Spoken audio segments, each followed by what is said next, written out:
আল্লাহ ছাড়া বাঁচানোর মতো কেউ নাই।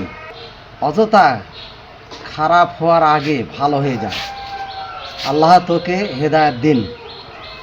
মানুষের উপর নির্ভরশীলতা কমিয়ে দিয়ে আল্লাহ নির্ভর হ।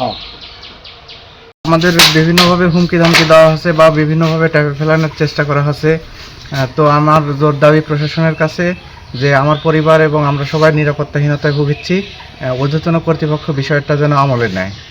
আমার এর আগেও দিচ্ছে, এখনো দিচ্ছে। কে বা কারা রাতের অন্ধকারে আধারে দিয়ে যায়, আমরা পরে সেটা আমরা পাওয়ার পর আমরা ইয়ে করি, টেনশন করি।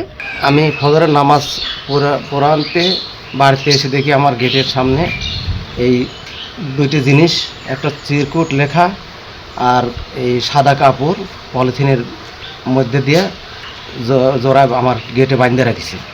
রাখার পর আমি এসে দেখি যে সাদা একটা জিনিস, এই জিনিসটা আমি বের করলাম, করে দেখি যে এই চিরকুটটা পরে দেখি এটা আর এই সাদা কাপড়। আমি জনগণকে জানালাম এলাকার এগুলা কার্যক্রম চলেছে। এরকম পূর্বে হুমকি ধামকি, আমি চাঁদাবাজিরও শিকার হয়েছিলাম একবার, এই মাস দেড়েক আগে আমাকে একজন চাঁদাবাজি ফাঁদে ফেলেছিল। ফেলার পর আমি ওখান থেকে আল্লাহর রহমতে উদ্ধার হয়ে গেছি। এখনও এসবের জন্য আমি একটু নিরাপত্তাহীনতাই ভুগিচ্ছি আর কি। আমরা তো সাধারণ লোক, আমাদের মতো লোক এইভাবে বেঁচে থাকা খুব দুর্দায়।